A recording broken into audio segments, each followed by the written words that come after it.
Om Sahana Vavatu Sahanau Bhunaktu Sahaviryam Karavavahai Tejasvinavadhitamastu ma vidvishavahai. Om Shanti Shanti Shanti.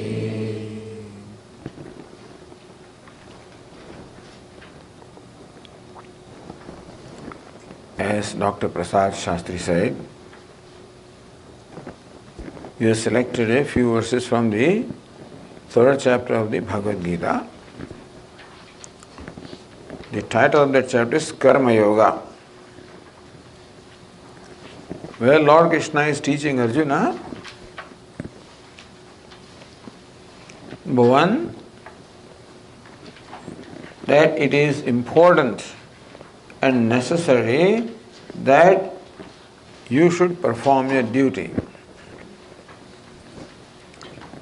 And secondly, Lord Krishna teaches the attitude with which that duty should be performed. Two things are being told here. And thirdly also, what is the ultimate outcome if you live the life as prescribed here? What is the outcome? How you reach the goal of your life? That also is what Lord Krishna says. And then what are the obstacles?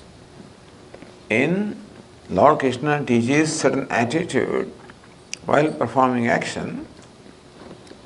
What's the reason why we are not able to entertain those attitudes? What are the inner obstacles that also Lord Krishna talks about? So we selected this chapter, but the few verses, because perhaps of all the chapters of Bhagavad Gita, this is the one that has the most relevance to our day-to-day life. It is true that Lord Krishna is imparting this teaching to his disciple Arjuna, the warrior. And the situation is that Arjuna is confronted with a situation where he is required to fight a battle for protecting dharma or righteousness. In the battlefield of Kurukshetra, these two armies are arrayed against each other. One army represents dharma or righteousness, other army represents adharma or unrighteousness.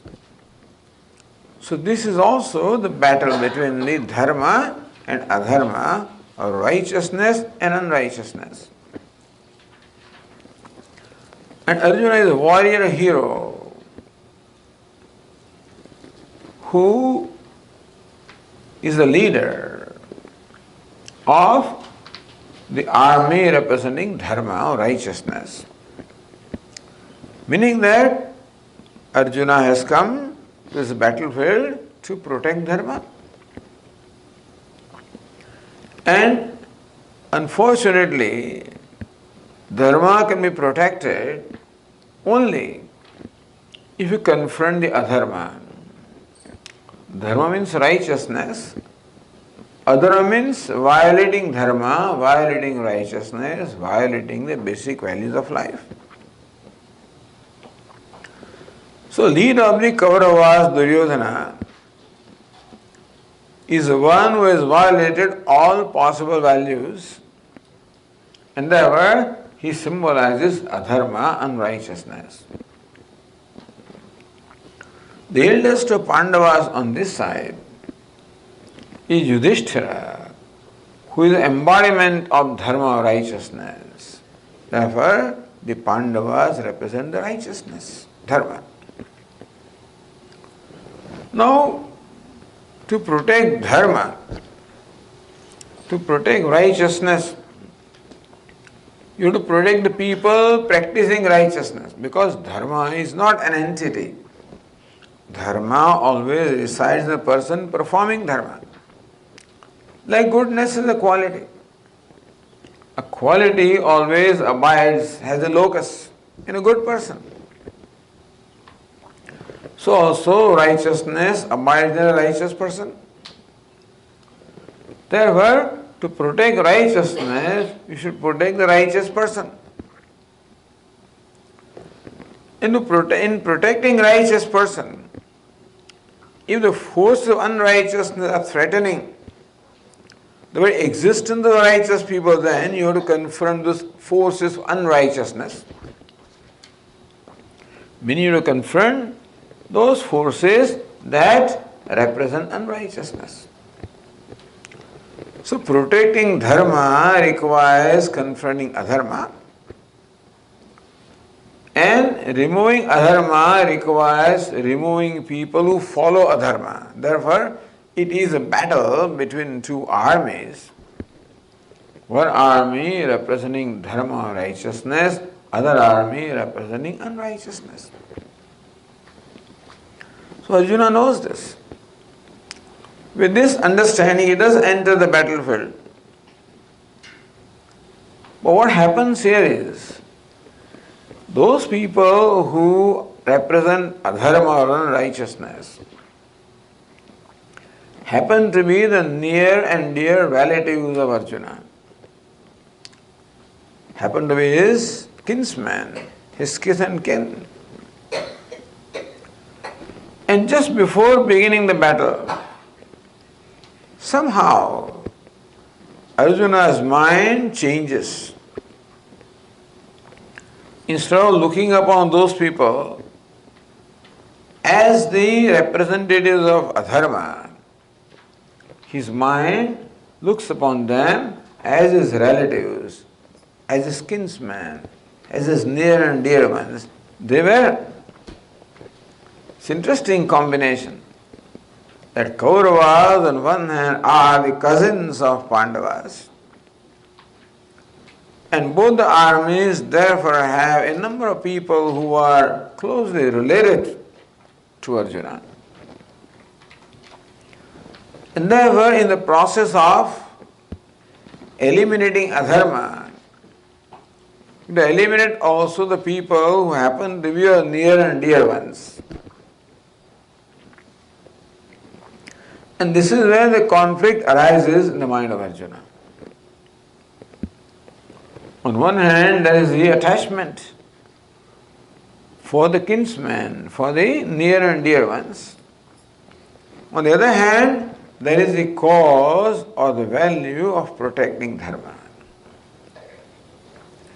In this situation, for Arjuna, there is something right to do, and what is right to do is to follow his duty, to respond to the demands of the situation. And situation demands that he has to confront adharma, whoever that one is. But his emotional mind takes over him. His intellect is wedded to dharma. He has a value for dharma. And therefore, one part of Arjuna has value for fighting this battle. But we don't only have a thinking intellectual mind, we also have an emotional mind, which is where our attachments and aversions are. In this emotional mind, where the attachments and aversions are, it took over Arjuna. Under the influence of that, Arjuna declared before Lord Krishna that I do not see any purpose in fighting this battle, because this battle involves killing off my near and dear ones. And how can we be happy killing our relatives, killing our kinsmen? So once the mind has decided like this, his emotional mind that decided that it doesn't want to fight the battle, then it also influences intellect And the intellect also found justification of why he should not fight the battle. So Arjuna presents a number of arguments as to what will be the consequence of this battle and how fighting this battle will not in fact protect dharma. He argues that it will destroy dharma.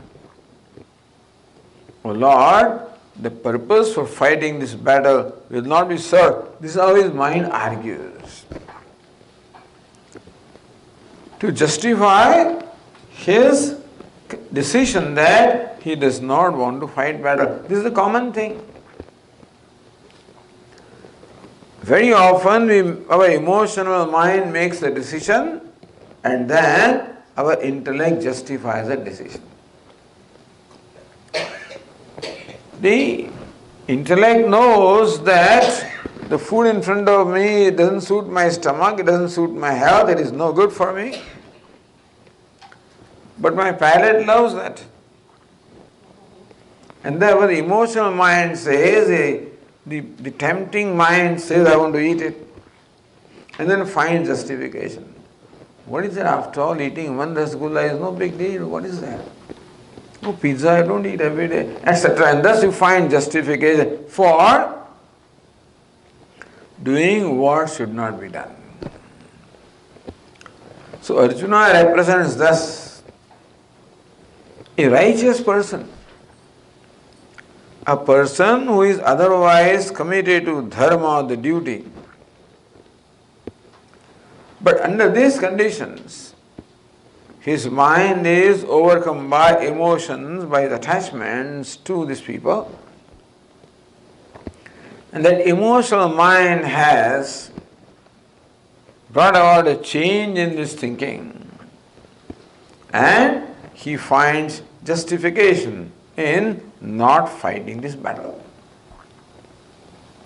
This is the situation.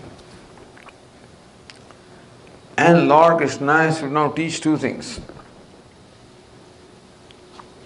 Why Arjuna should fight this battle? So Arjuna said, I do not see any purpose in fighting the battle. What do you get by fighting this battle? A simple answer is, Arjuna, if you fight this battle, you will gain victory. He said, I don't want victory. His emotional mind, he says, no point, I don't want victory. If you get victory, you get kingdom. I don't want kingdom. You get kingdom, then you get all the pleasures and power. I don't want that. See, sometimes your mind loses interest in everything. What you normally like to do, when sometimes you lose your mood, mind becomes tamasic, it loses all interest. Sometimes after listening to Vedanta over a period of time, Vedanta keeps on talking about Vairagya, how you should give up all desires and give up all pleasures and When this teaching is not properly understood or not properly assimilated, then sometimes we interpret this in our own way. Looks like Vedanta says that it is wrong to enjoy life. So Vedanta says you should not enjoy life. No, Vedanta says that you should enjoy this pursuit, that also the mind has not discovered. Then you are in a position neither here nor there. So sometimes we do get a state of mind where you lose interest. Come on, let's go to a wedding party. I'm not interested, don't want to go. Let us go for a movie. I don't want. This happens to us on occasions. When you're upset, when you're hurt, your mind just doesn't want to do things which you otherwise want to do. How about ice cream? I don't want. Similarly, Arjuna, normally you would have enjoyed victory, enjoyed kingdom, enjoyed all the power and comfort that comes with the kingdom. But today he says, I don't want this, I don't know anything. Now, if I do not want that, what's the purpose of this battle? Because fighting the battle will give you kingdom, victory, kingdom. And if that outcome you're not interested, then what's the purpose of fighting this battle? Therefore, I see no purpose. So Arjuna does not see the purpose in fighting the battle. And number two, he justifies not fighting also, not performing his duty. So Lord Krishna has to teach him what is the purpose of fighting this battle or performing a duty. Understand that this fighting battle is a particular situation for Arjuna. That does not apply to us as far as our life is concerned. But what is meant by fighting this battle of Arjuna is performing his duty. It is call of duty. What is duty? What a situation calls for. Every situation calls for an appropriate response. That's called duty. You perform variety of roles. In every situation you perform a different role. A woman sometimes is a mother, sometimes wife, sometimes sister, sometimes a boss, sometimes a shopper. So you perform different roles. And there is a way, an appropriate way of doing everything. An appropriate time, an appropriate way of performing every role. That's called duty. That every situation thus requires us to respond in an appropriate manner.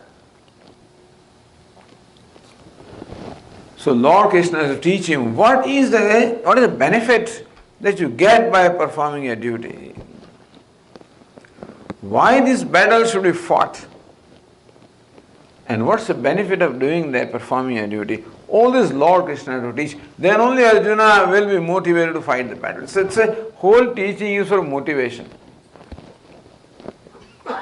See, management these days talks about motivation. Bhagavad Gita is an excellent lesson in the motivation. I do not think that the kind of motivation modern management teaches, I don't think that it is an appropriate or healthy way to motivate. Because usually the motivation is coming from the outcome. They promise you very rosy outcome and that's how they enthuse you so that you do this and you'll get this. And it's outcome that motivates. So this is the usual motivation that we have is more you do, more you get.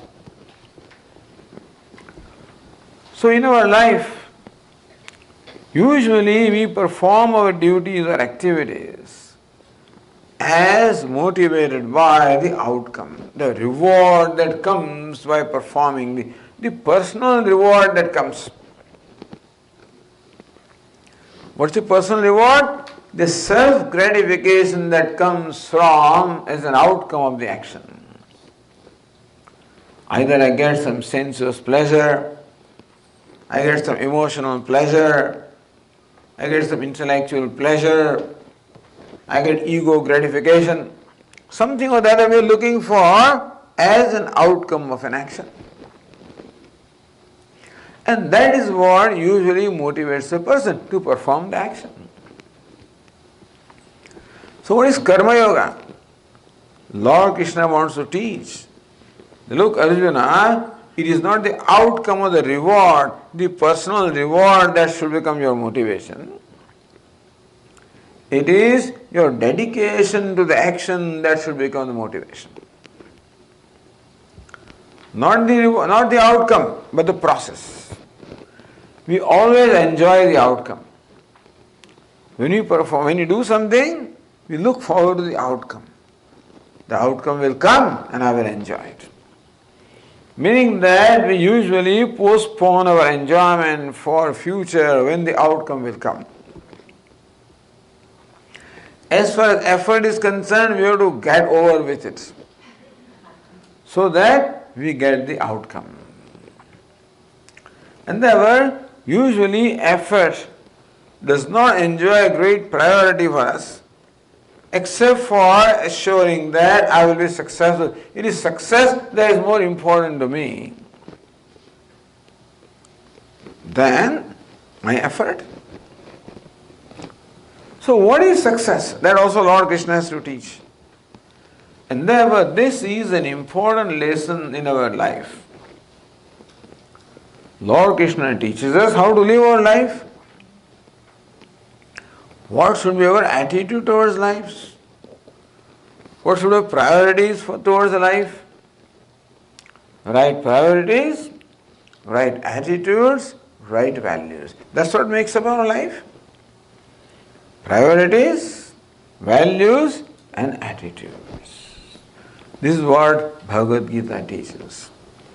Thus Bhagavad Gita becomes an excellent manual in guiding us as to how to live the life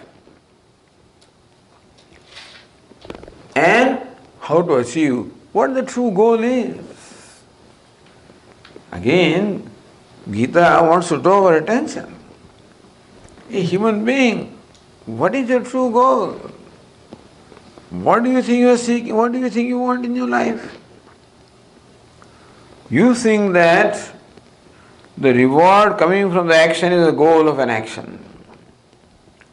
What's the purpose of action? To maximize the bottom line, naturally. What is the bottom line? Personal gain.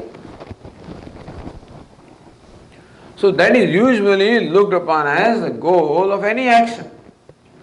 Not only business but any action. Even simple day-to-day activities we perform, beginning from cooking to cleaning to office, whatever work we do, whether it's office and anywhere, all along what motivates me is what will be the outcome. A favorable outcome is the motivation for performing that action.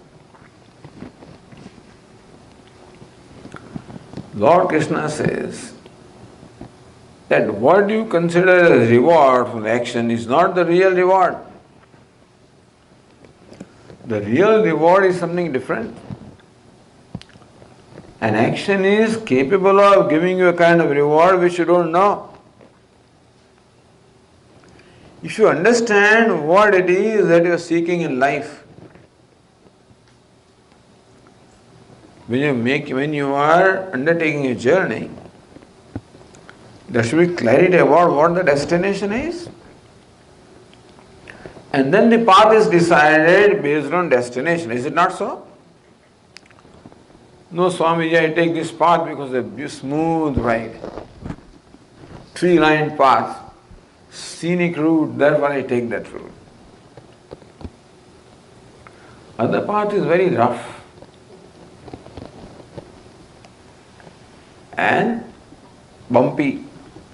I avoid that. So do we take a path just because it is smooth? And do we avoid something just because it is bumpy? Which is what we do. Lord Krishna says that the path must be chosen based on what destination you want to reach. And therefore, it is important to understand what is the destination that we are seeking to reach in our life. That is very important. Then only all this teaching will become relevant. Last time I said that Gita is a Gita positioning system, GPS. Gita is like GPS, Gita positioning system, which tells you what the destination is and what the path is. So, Vedanta, this destination should become clear. Destination is very simple. Happiness is a destination. And Vedanta teaches that happiness that you are seeking in your life is to be discovered from yourself and not from something else. Our conclusion all along has been that what I am seeking in my life has to be found from something other than myself. Success lies there. Happiness lies there. What is success? wealth, fame, power. That's called success. What is happiness? Sense gratification, ego gratification, that is happiness. So this is our normal understanding about life. The success is defined by this goal such as the wealth and fame and power, and happiness is defined by the gratification of senses, gratification of ego. Vedanta teaches that no, you are not seeking that. You think that that's what you want, but behind the want is something else. Your desire for success is genuine desire. Your desire for happiness is a genuine, legitimate desire. We cannot fault that a human being wants to be successful. We cannot fault. That's a legitimate desire. That he wants to be happy is a legitimate desire. But he should know where success is, where happiness is, which we have discussed in the past. The point is that happiness or success is within you and not without you. Not even within you, you are that success and you are the happiness. The simple message that Vedanta gives us. Don't tell me, Swami. I know who I am. Swami, I am a sad person, suffering from sadness and depression. Everybody suffers from some sadness or the other. Nobody is free from that. Our conclusion is that I am an unhappy person. Meaning that I have to become happy. You may not say that I am unhappy, but I have to become happy. As I am right now, I am not happy. I should do something, get something, achieve something to become happy. As I am not successful. Again, I must achieve something to be successful. I have to become successful. I have to become happy. This is my conclusion about myself and my life. If that is the conclusion, then naturally I will seek those things which I think will make me happy or successful. But suppose you happen to be happiness yourself, then what? Suppose you happen to be success, then what? Swami, then I should feel happy. How come I don't feel happy? If as you are saying happiness is my nature, I should be feeling happy all the time. Is it not so? That is where that's where the problem comes. Our experience of ourselves and what Vedanta teaches us is totally opposite. Vedanta teaches that happiness is a nature. My experience is I am not happy with myself. Vedanta teaches that success is a nature. My experience is I am not successful, I have to become successful. So now whether it is not my experience, it is my conclusion from the experience, by the way.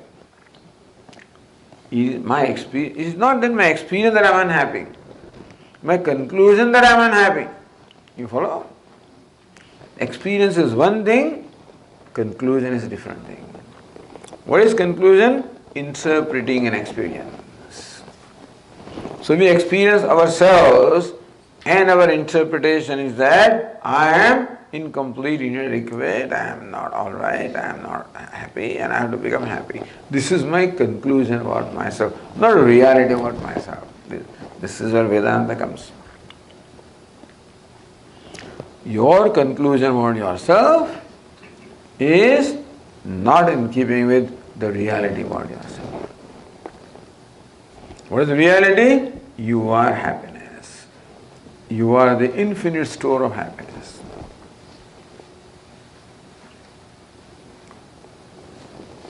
Then what's the goal? Goal is just to be myself. You know what do we need to be happy? Just to be myself. What I need to be successful? Just to be myself. That's all. That's all. Very simple. It's very simple to be myself, is it not so? Unfortunately not. My mind is such that it just does not allow me to be myself. We try sometimes to be with ourselves, try to meditate, try to be alone, but then something inside that, there is restlessness inside, and that doesn't allow me just to remain with myself. All that we need to do in life is just to remain with ourselves, to be ourselves. That's what Vedanta says. Simple thing. But so long have we always rejected ourselves, or so long always we have ignored ourselves. Not only ignored, even rejected ourselves. On account of a conclusion, I'm not all right, that now it's a process to be myself. So either you can perform karma or action or duty to achieve something that you don't have, or to own up what you have, to own up ourselves, that's all. Already you're a wealthy person, don't be a beggar.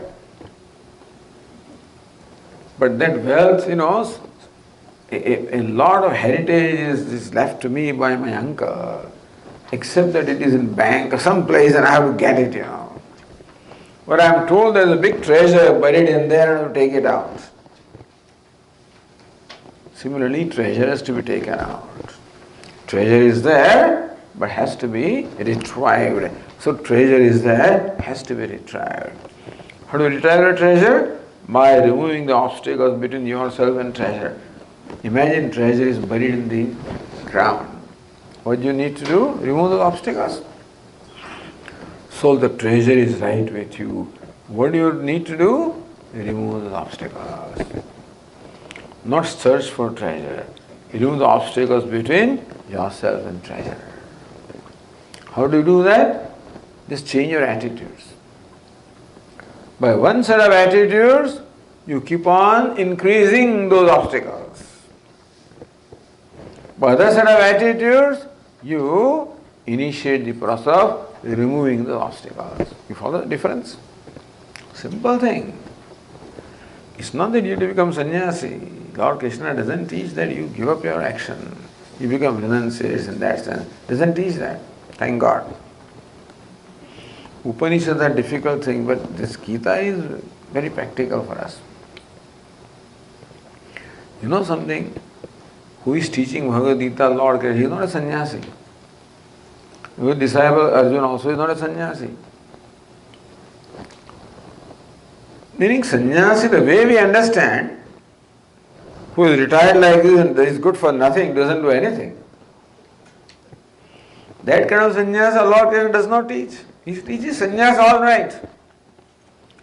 But sannyasa is defined as maturity of mind rather than a certain lifestyle. That Lord Krishna teaches. That sannyasa is. Lord Krishna is sannyasa in real sense, enjoying that maturity of mind. As Dr. Prasad said, a kind and compassionate person. So, Lord Krishna embodiment of compassion, kindness, love, freedom. Isn't it so? That is the real sannyasa. Would you like to become that or not? No, Swami, I like to become a wealthy person. Then you can. We are not opposed to wealth. But understand that we do not want wealth for the sake of wealth, we want wealth for the sake of happiness. It is that kindness and compassion that gives me happiness and nothing else. So how to become really happy is what Bhagavad Gita teaches. How to become successful in the true sense is what Bhagavad Gita teaches. In that now, let us go to the third verse. Apparently, as Prasad said here, we have finished the 2 verses last year. So go to page number 2, take up the verse, otherwise we'll finish. These days also will go only in introduction, so let us take something here, start something.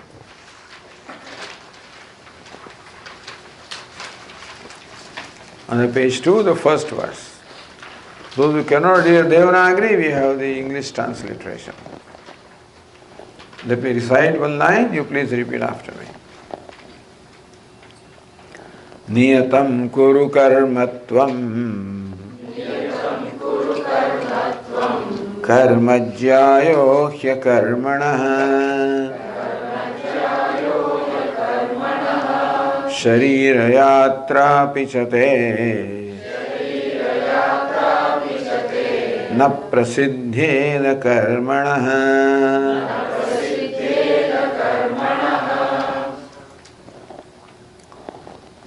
So, Arjuna, who has declared that I will not fight the battle, he has become inactive. In the first chapter at the end, Sanjaya described Arjuna as a person who collapsed in his chariot. See, when you're fighting in the battle, you don't sit in the chariot, you stand in the chariot. The warriors always stand. You sit, then you become a fodder for the fellows, standing. When Arjuna came to battle, he is standing. Yet he is not held to take up the weapons, ready to fight. Lord Krishna, the charioteer, was leading the chariot. Arjuna became so aggrieved, so sad, so sorrowful, that he declared that, Lord, I cannot even stand. He collapsed in his chariot and laid aside his bow and arrow. Sign that I will not do anything. So Arjuna became what? Inactive. Now, inactivity is one thing and freedom from activity is another thing. One way of describing our goal is freedom from action. Because action usually places burden upon us. Action creates a lot of stress. These days the stresses that we have, they all come from actions, duties and what we are required to do. Therefore everybody wants to retire. People, if they can, don't retire. They don't want to retire necessarily from activity, but want to retire from stresses that the activities places upon them. So usually action is looked upon as a source of all my stress and conflict. In Vedanta it is called bondage, meaning that action is looked upon as a source of bondage. What is bondage? That which creates stress, conflict, sorrow. That's the reason why we want to get over with it. So that when the paycheck comes, that is the day I'm waiting for that. I wait for the paycheck, I wait for weekend, I wait for vacation. You may not be, but many people do. Monday morning they start planning about what I'm going to do Friday evening and then this weekend. Whole is planning for vacation in Hawaii or someplace in Bali, someplace Indonesia. Because or thinking of when I'm going to get my new car or whatever, the extension of my new house. That's a dream. This is my dream house, my dream car, my dream this and dream this. So that is what is dreaming. Whenever he gets a chance from what he's doing, his dreams. Meaning that the action of the process is not very enjoyable, it's usually a source of conflicts and stresses. Therefore, Arjuna wants to give it up. This is a great conflict for him. So Lord Krishna says now, see this line, Karma jyayo hya karmana. The second part of the first line says that because action is superior to inaction. Action is superior to inaction. So I'm going to refer to these words, so keep it in front of you. So that's what we are discussing. We read the first verse on the second page, which is verse number 8 in that case. But the second part of the first line says, because action is superior to inaction. Inaction will not make you free from stresses. Inaction will not make you free. Don't think that by giving up the action or the challenge or that you have in front of you, I think that is challenge that is causing stresses in me. That is why my boss does this, my workplace does it, so the goals and this is what is placed before me, they are all causing stress to me. Lord Krishna says that just by giving up the action, don't think that you can become free from stresses and conflict and sorrow.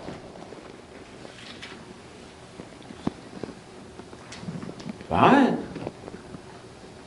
Let Lord Krishna come and do what I am doing, then he'll find out.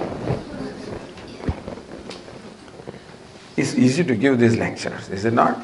The Swamis, they're sitting there and talking about it, they don't know. Come in the midst of in the thick of the life and then see how things are. We think that this is like hot potato action, just drop it. So we think that by retiring, by giving up of something which is unpleasant, my duty, we are talking about duty, what I am required to, not just action. When you say karma yoga, karma means duty, the right action. We think that this duty is what is causing all my stress, and that by giving up that, by retiring, I'll become free from stress. Lord Krishna says no.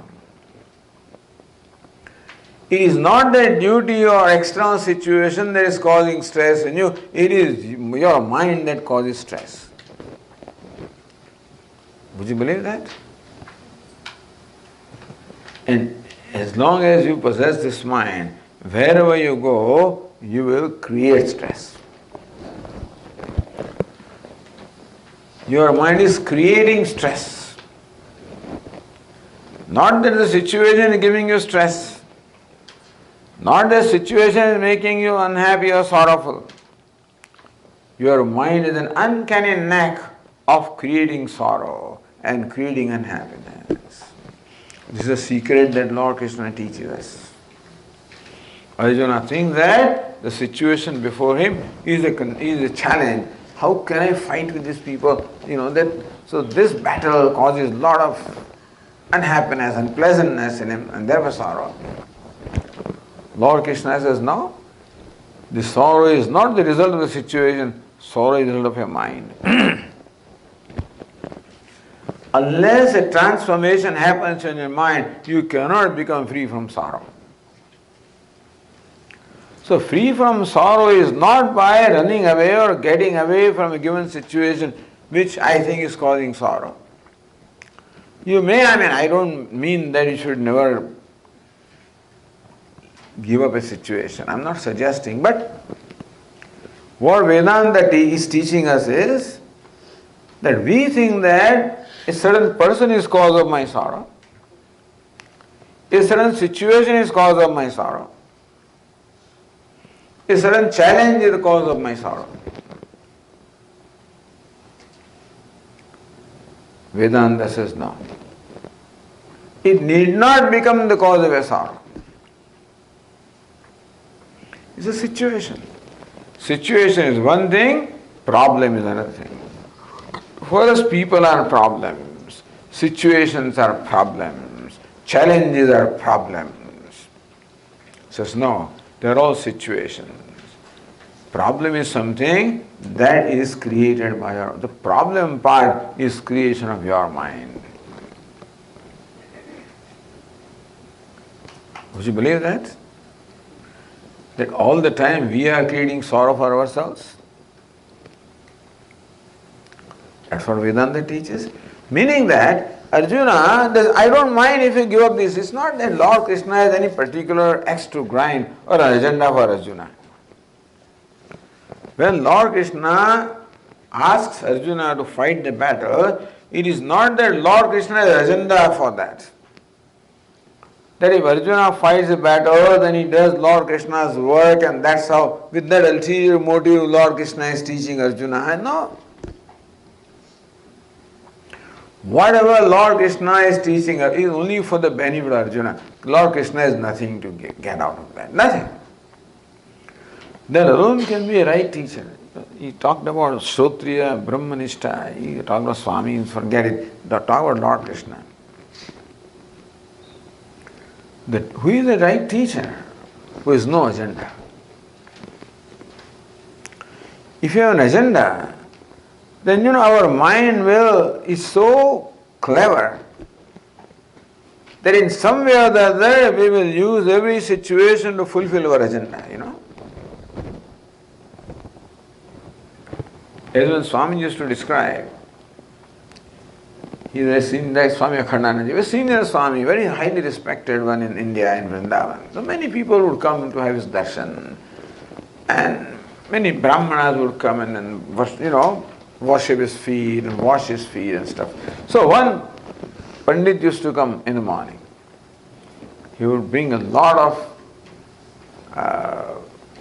sandalwood paste with him, which is, prepared. He would come and wash the feet of the Swami, apply the sandalwood paste generously to his feet. That's the way of expressing our devotion. And then he would fall flat, prostrate. But while he is prostrating to the Swami, he will have his forehead touch the feet of the Swami. That's the ideal thing to do. Meaning that my head is only equal to your feet. That's all I am. So that's how he will do. And then he will do this. In that process, whatever sandalwood paste is applied on the feet will be all gathered upon his forehead. You see what this fellow would do? He would generously apply the paste all right. But then, very cleverly, collect all that stuff on his forehead. Meaning that our mind is so smart that in every situation we always seek to fulfill our hidden agenda. Agenda may or may not be declared, but agenda, this is what we always want to do. Lord Krishna says this tendency, this self-centered tendency, always seeking to fulfill your agenda, this is the problem. What is causing problem is not the situation, but then this tendency, but this self-centered tendency. Always extracting some personal reward or benefit from every situation. Even in our day-to-day thing, even every moment when we interact with people, our mind is always calculating how to use this situation for some personal benefit. How can I take advantage of this person who is in front of me? I'm talking to the person smilingly and everything, but my mind is only calculating how to take advantage of that person. Meaning that our mind has one agenda, how to take advantage every moment. We think that we are very smart, and a person who can really fulfill his agenda is a smart person. So self-centeredness and the self-gratification are the usual agenda that we have, and we use every opportunity to fulfill this personal agenda of self-centeredness or self-gratification. This is what every human being does. And he thinks that he is very smart, that whenever we can take advantage of other people, exploit them, use them to our benefit, and get some personal benefit out of that, we think that we are smart and we are successful. That is our understanding of success. Lord Krishna says no. What causes all stresses is this attitude, is what is causes stresses. It is not the situation or even the challenge that causes stress. It is not even a person that causes stress. It is a wrong relationship with that person, wrong relation with the situation that is causing stress, and not a situation. What's the usual relationship that you have? I relate to the situation as the one who wants to grab something, wants to extract something from the situation. That is called the grabbing situation tendency or a consuming tendency. I always approach everything as a consumer, as a grabber. And when that agenda is fulfilled, I'm happy that I took advantage of this, I got something out of this. So my happiness or my success is to the extent that my self-centered the agenda is fulfilled. So what's the definition of success? The extent to which I fulfill my self-centered agenda. Lord Krishna says, no, this is the royal way of creating all unhappiness for you. This attitude creates unhappiness. Can you believe that? So how to create happiness? Simple, change it. What is it? Instead of becoming a grabber, become a giver. That's all Lord Krishna will teach.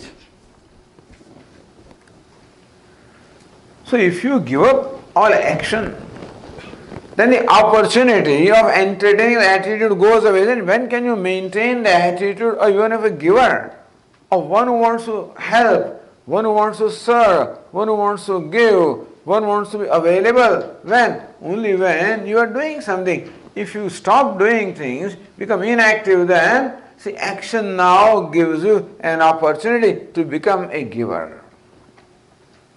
In the next verse we'll see how Lord Krishna teaches that, hey Arjuna, you should become a giver, a contributor, not a consumer, not a grabber.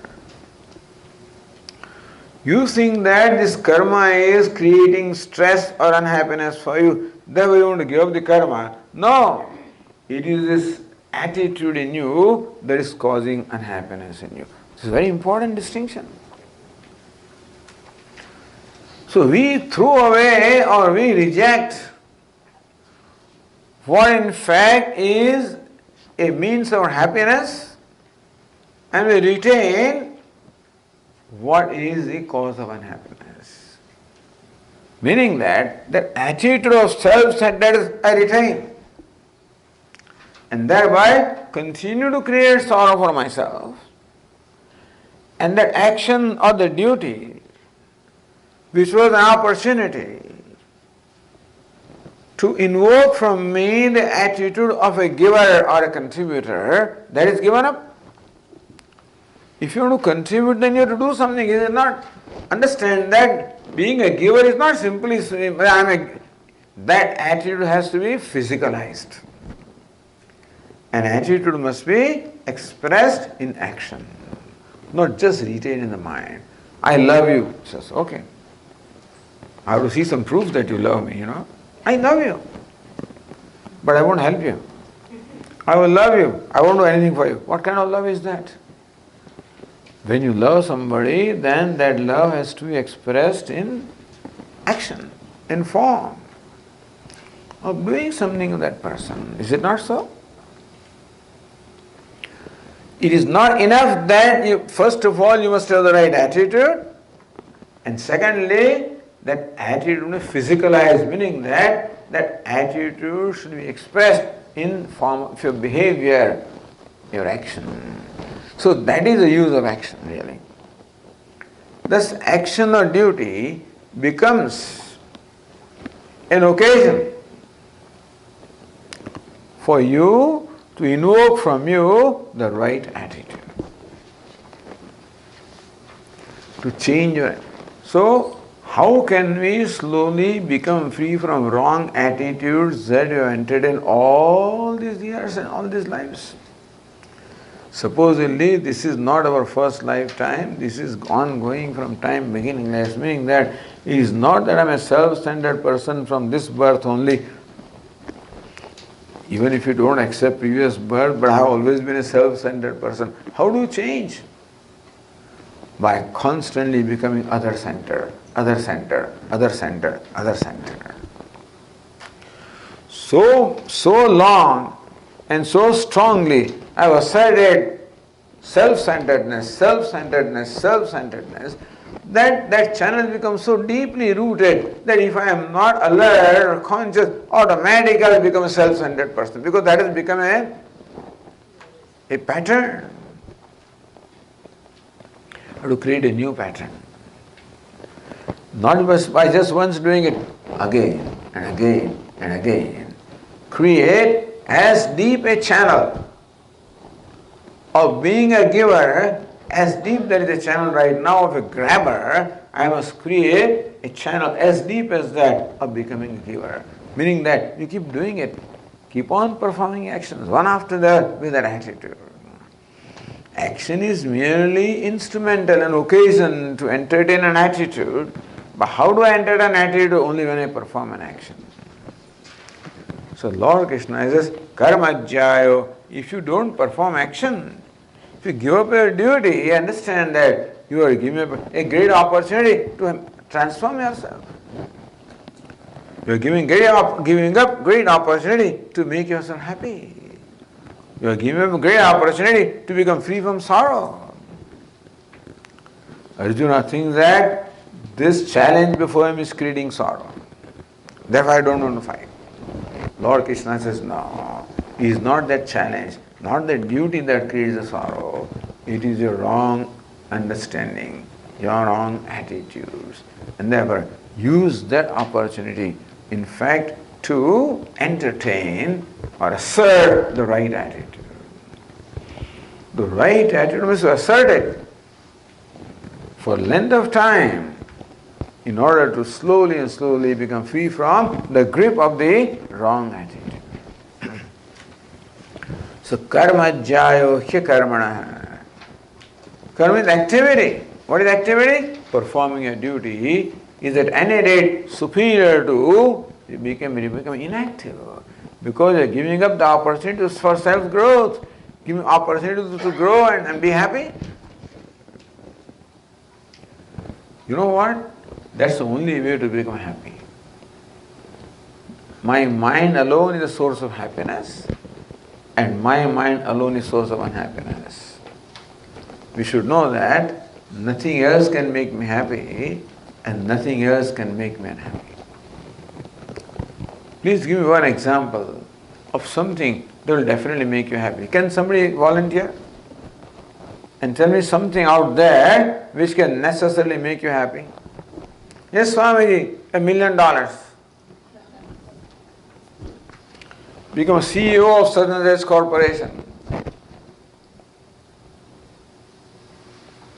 Having a 3,500 square feet home. A Mercedes, I don't remember all those models, but not our ordinary Mercedes car. Those billionaires use, they make special changes in those cars, That Mercedes company will do it for you if you spend enough money. See, this person, our new president, who is chiding Germany and telling them about, what all wrong they are doing. He's very fond of German cars, by the way. And when he got married to this last wife, this is his third marriage. Whenever that happened some years ago in Florida, he had a Mercedes car with some very special thing which was this, That's what he had, in which he rode. Anyway, he doesn't know what he's talking about. Meaning he doesn't know what all dimensions and consequences are or what, but that's his problem. That's a different matter.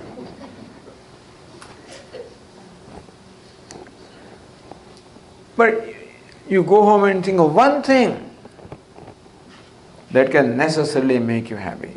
One thing. You will find that no.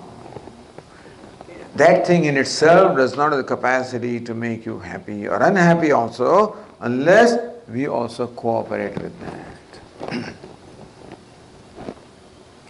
Suppose you start fighting a war with Germany, then a Mercedes will hate that car, isn't it? It's an enemy car. If Germany is a friend, then it is my friend's car. What does it take for the mind to turn around? So mind, there is a very famous statement in Vedanta. Mana eva manushyanam karanam bandha mokshayo. Mind itself is the cause of bondage and cause of liberation. Mind itself is the cause of unhappiness and cause of happiness.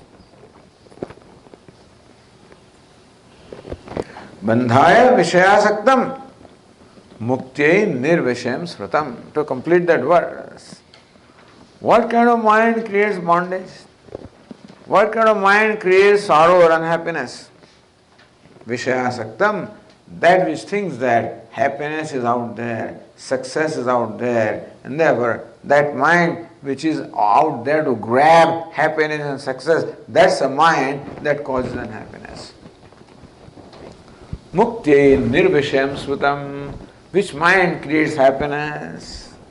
You should become free from that wrong attitude of grabbing things and using those things as a means of happiness. Become free from all those attachments and fascinations which are result of wrong understanding. So Arjuna, this is a lesson Lord Krishna is giving to Arjuna because he's sad. Arjuna represents a common human being. Don't think that we are different from Arjuna. No, Swami, I am not sad. Well, I don't know, insist that you and I are sad, but basically we are.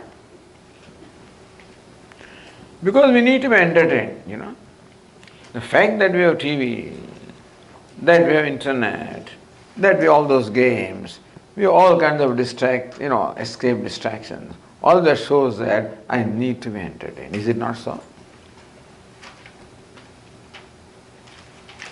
People are so crazy about all these games and stuff like this. That one young couple, each one of them was, people don't play with each other also now. Both of them are playing games by themselves. In that process, they ignored that infant child who died. Can you believe that? Can you believe that you can be so absorbed, engrossed in this escape that not unusual. Somebody said, Swamiji, people are just playing games, they die. Some children die playing games, and whatever must be the reason. Maybe they don't eat, they don't. All of this shows, suppose what will happen to us if there is no TV, no internet, no Facebook, no WhatsApp, no Twitter, no all this stuff would not be there. What would happen to us? Or other friends and other telephones and things like that. If you are just left to ourselves without what will happen? We'll be crazy, is it not so? Pull our hair. Because that mind, we have to confront that mind. What we are doing is all the time escaping from that mind which is a cause of unhappiness, to avoid it.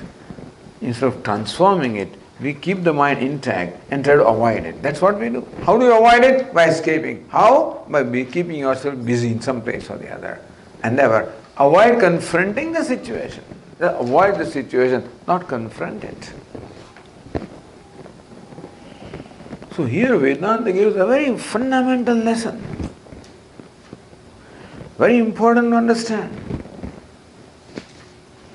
That happiness also is created by the mind, and unhappiness also is created by the mind.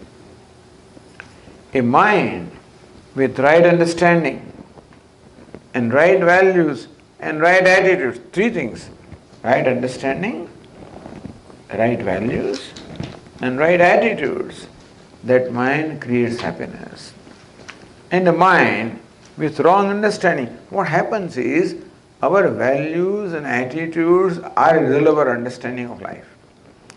Each one of us has an understanding of our life without even exposure to Vedanta. Everybody has an idea of what it is that he wants in life, an idea of how to achieve that. Person cannot be without an understanding of his own, her own, as to what the destination is and what the path is. That we always have, vaguely, and that's what we follow. That is where the change has to happen. First change must happen in understanding, and then in values and attitude. We should all express in our life, not just remaining in the head. But all of that new understanding should express in the life. Then it can be assimilated. Then we have to become that. What is karma yoga? Karma yoga is not doing something special. Just doing all our duties that we are required to do, except that all those duties now become the vehicle for manifestation of the right understanding, right values, right attitudes. So Lord Krishna teaches the right understanding, right values, right attitudes, and also the need of putting them into practice. Because otherwise, what remains in our mind doesn't come to help us. Once you start coming to Gita classes, then you will hear all kinds of taunts from home. Sometimes one spouse comes and other one does not come. So woman comes and man does not come, let us say. So after 1 or 2 years, then when this woman, poor woman, gets angry, this is what your Swami is teaching you? This is what Gita teaches you? Meaning that people expect that our life should reflect what we are learning, is it not so? Whether people expect or not, that's what we should expect from. Because then there is only benefit. The benefit of learning is only when it gets reflected in our life, because we have to live our life. Just remains here. Like that Pandita, one Pandita, Katha, giving Bhagawad Katha. And this Pandits in course of Katha tell a lot of things about day-to-day life also. This Panditji apparently must have some knowledge about the diet and what you should eat, what you should not eat. And one of the things that he said, emphasize, there is an eggplant called brinjal. It's a wrong thing to eat. He gave a long lecture of what it does to you. And this eggplant should not be eaten. So the whole audience understood that. It happened that next day, the Pandit was invited for Bhiksha every day, different devotees would invite him. So he was invited for Bhiksha, means lunch, next day. And that lady who had cooked the food did not attend that class. So she did not know what Pandit had taught. So she had cooked nice brinjals. And the stuffed brinjal, not ordinary brinjal. Stuffed brinjal with potatoes. Very delicious thing, It's a delicacy. That's what she had cooked. And now she's serving. The husband, meaning the host also, both of them are sitting for lunch. She's serving the vegetable. Then husband says, hey, don't serve brinjal to Panditji, he doesn't eat it. So then she started, So when you take it in your spoon, then both of fellows come. One brinjal also comes, one potato also comes. So she's struggling to avoid that brinjal falling into his plate. So only potato falls in his plate. Then the Panditji sees her struggling. Says, Amma, don't worry. Let it, if it wants to come, let it fall. If the brinjal wants to come, let it come to my plate, because he likes it basically. He wants to eat it. It's one thing to advise the people, other thing to really practice it. In Sanskrit, Paropadeshe Pandityam, meaning that everybody is Pandita, everybody is all scholar when it comes to advising others. Meaning that all this teaching becomes beneficial to us when it percolates, it reflects in our life. When we live our life, that's called yoga. What is yoga? What is karma yoga? Karma is to perform the duty. Now with this right understanding, right values and right attitudes, that's what makes karma yoga. So it's not chapter of karma, it's chapter of yoga. Karma you have to do anyway. You have to do your karma. You have to live your life. How to live life? Arjuna is ready to give up that karma. Arjuna is ready to give up that karma. So Lord Krishna, you don't know what benefit karma gives you. You think that karma or this duty is creating all problems for you. No. In fact, this is a solution to your problem, not creating problem. You follow? Performance of duty enables you to entertain right attitude. That attitude is solution to the problem. If you don't perform the karma, you don't have the opportunity to entertain that attitude, in which case you won't become free from sadness. Sadness is the result of wrong attitude, and therefore right attitude alone will remove sadness. Sadness is not the result of doing something. So not doing will not, Arjuna thinks that sadness is the result of doing something, so by not doing he will become free from sadness. Lord Krishna says sadness is the result of wrong attitude, and therefore by right attitude alone you can become free from sadness. And the right attitude requires you to put that attitude in practice, for which you require karma or duty, and therefore it says karmajyayo hyakarmana.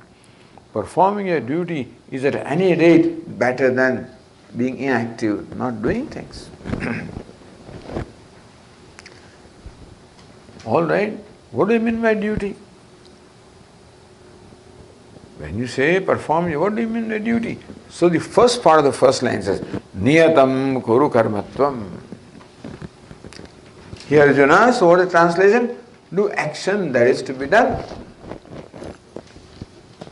To be done means what? What is the right thing to do in a given situation? What is duty? Do what is right in a given situation. That's all simple. Unfortunately, our mind doesn't always like what is right. It is own likes and dislikes. You eat what is right for you. What is right for me is all salads, What is right for me is salad and sprouted, beans and stuff like that. I not only don't like them, I dislike them. So what is right is one thing, and what I like is different thing. This is where the problem comes. Otherwise, no problem. If what I like, what is right is what I like, you are lucky. Happens sometimes. Usually it doesn't happen. Usually they say, Swami, what you like is no good for you. You like ice cream, no good for you. Pizza, no good for you. Pasta, no good for you. Fried stuff, no good for you. This is just in case of food, but in general also. Very often, what we like is likely not to be right. And we usually do what we like. Meaning our mind always wants us to do what is right. Because we think that by doing what I like, I become happy. So what is my conclusion? I become happy by doing what I like. It happens also that when I do something that I like, I feel happy at that moment. But that is only a momentary happiness. In fact, that is only a appearance of happiness, a delusion of happiness. You know what happens is, when I am in a habit of doing what I like, that mind will keep on dictating me again and again and compel me to do what I like all the time, because I have always been avoiding pain. Because what is right is often painful. What I like seems to be easy and, pleasant. And what is right is often painful. What I like is the smooth road, tree-lined road. What is right is this bumpy road. I want to avoid that. But then, this seems to give me happiness of ride, except that it takes me totally in opposite direction, opposite to my destination. So what is right and what I like, this is the choice. So what is called niyatam karma? May you do what is assigned for you. What is ordained, real translation is, may you do what is ordained for you. Everybody is ordained to do something. For everybody there is always a right thing to do. Because we are created with certain specialties, everybody is a special person. Having special talents and special place in life and special role to play, is it not so? And therefore for everybody there is that right thing to do, where you contribute something that has been given to you. We'll discuss that in the next verse. Right now all we can say is do what is right in a given situation. That's called niyatam karma. Whether it is right, whether you like it or not. And doing what is right is more often than not painful. To serve your guru. Gurus are always old people. In the olden days, the disciples, Prasad said that you should go to the teacher and serve the teacher. I think he said that. Serving teacher is all right these days. Those days was not easy. Serving anybody is not easy anyway. All of you know that. Because serving somebody means putting up with their idiosyncrasies. When you want to serve somebody, when can you serve somebody? When you make that person happy. How to make person happy? When you do what that person likes you to do. Meaning that all idiosyncrasy of that person is what you have to satisfy. In that process, very often you have to give up your own idiosyncrasies. Otherwise you can't satisfy. Meaning that in order to make somebody happy, sometimes you have to undertake your own unhappiness because your comfort. To make that person comfortable, very often you have to let go your comfort. Is it not so? To serve a guru, he is an old man, he doesn't get much sleep, so he wakes up at 4 o'clock in the morning. So this disciple is a young man, he needs 8 hours of sleep. But serving guru means what? He must wake up before guru wakes up.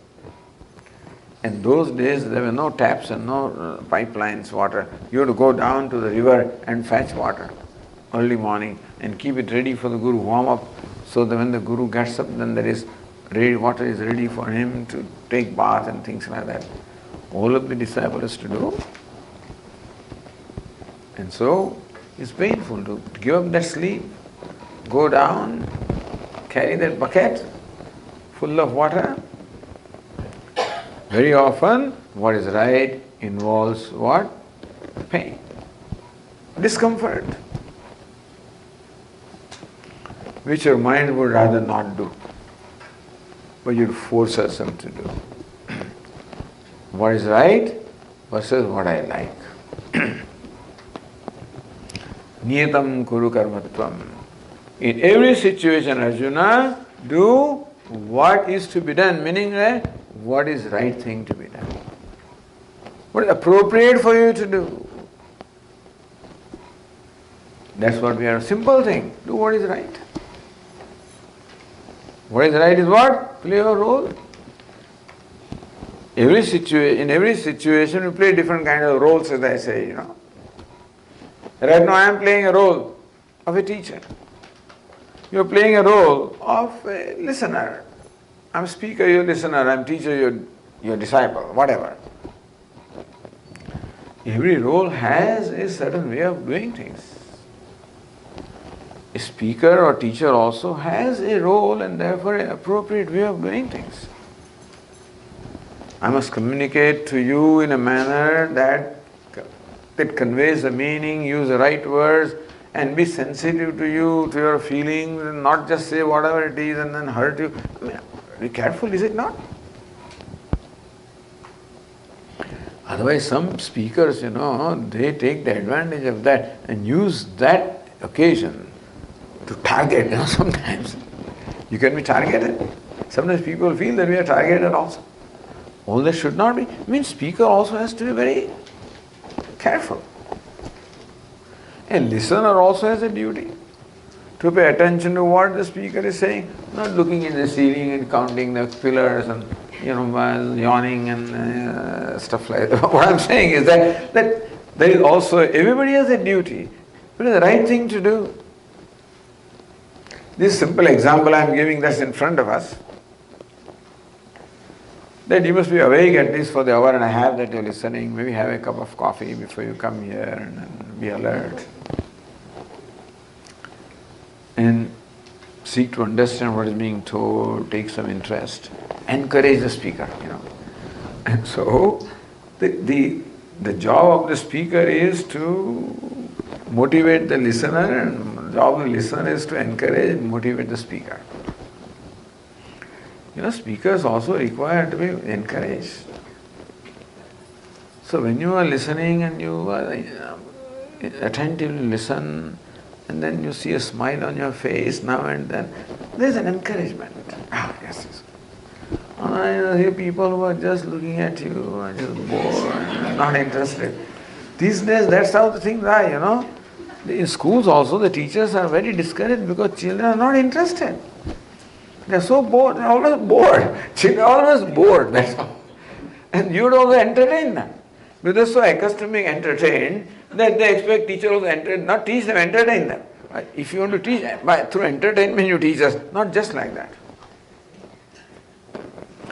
We are so accustomed to being entertained that everywhere, that's what we want. If they don't, we just get bored.